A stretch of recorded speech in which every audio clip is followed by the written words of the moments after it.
સમાચાર મળી રહ્યા છે જાફરાબાદથી। જાફરાબાદ તાલુકાના ટીંબીમાં આવેલ માર્કેટ યાર્ડ સુવિધાથી વંચિત ઘનશ્યામભાઈ ભલાળા તેમજ આજુબાજુના ગામના ખેડૂતો દ્વારા વહીવટી તંત્રને રજૂઆત। માર્કેટ યાર્ડમાં આજુબાજુના 20 થી 50 ગામના ખેડૂતો પોતાની જણસી વેચવા માટે આવ્યા છે। ખેડૂતોને માર્કેટ યાર્ડ તરફથી કોઈ સુવિધા મળતી નથી। માર્કેટ યાર્ડના 2 શેડમાં વાવાઝોડા બાદ આજ દિન સુધી પતરા પણ નાખવામાં આવ્યા નથી। કમોસમી વરસાદ થાય કે માવઠું થાય તો ખેડૂતોને જણસી વરસાદમાં પલળે તેવી પરિસ્થિતિ યાર્ડમાં જોવા મળે છે।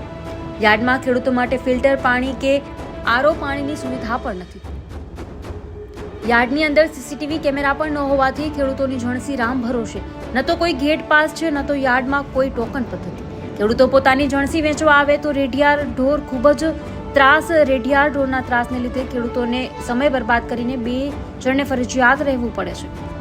માર્કેટ યાર્ડમાં સિક્યુરિટીના અભાવથી ખેડૂતોની જણસી પણ રામ ભરોસે। યાર્ડમાં સરકાર દ્વારા ફાળવાયેલા ટ્રેક્ટર નહીં, નુકસાન નહીં, નફો રાહત દરેનો ખેડૂતો માટે ટ્રેક્ટર શોભાના ગાંઠિયા સમાન।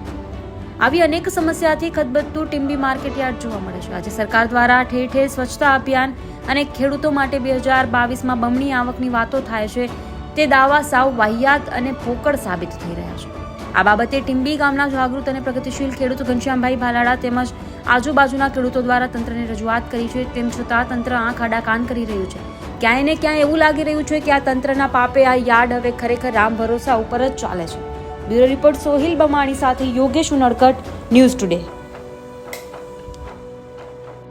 મારું નામ ઘનશ્યામભાઈ ભાલાળા, ગામ ટીંબી, તાલુકો જાફરાબાદ। આજે અમારે આખા તાલુકાના ખેડૂતોનો એક જ પ્રશ્ન છે માર્કેટિંગ યાર્ડનો। જાફરાબાદ તાલુકામાં ફક્ત એક જ માર્કેટિંગ યાર્ડ આવેલું છે। એમાં ખેડૂતોને સુવિધા માટે કંઈ પણ સુવિધા નથી।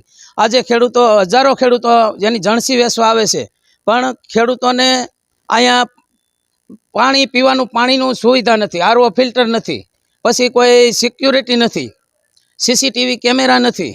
અને આજે 3 વર્ષ વાવાઝોડાને થવા છતાં 2 શેડ ઉપર પતરા નથી। વાવાઝોડાની આગાહી હોય તો ખેડૂતો પર રાતે ઘરના કાગળ પતરા લઈને અહીંયા પોતાની જણસી ઢાંકવા આવે છે।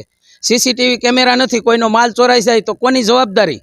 અને ચા નાસ્તાની પણ કેન્ટીન નથી, અને કોઈ સુવિધાનો બધી રીતે અભાવ છે।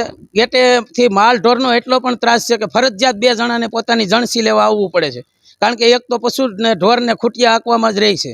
અને આખા તાલુકા લેવલે મોટામાં મોટું યાર્ડ છે, પણ અહીંયા કોઈ જવાબદારી અધિકારી કે કોઈ વસ્તુ નથી। સંડાસ, પેશાબ અને નળ, સંડાસનો અને બાથરૂમનો ખેડૂતોને પીવાને માટે પણ એક નળ છે, અને મૂતરડીની પણ સુવિધા નથી। ગંદકીનું સામ્રાજ્ય છે।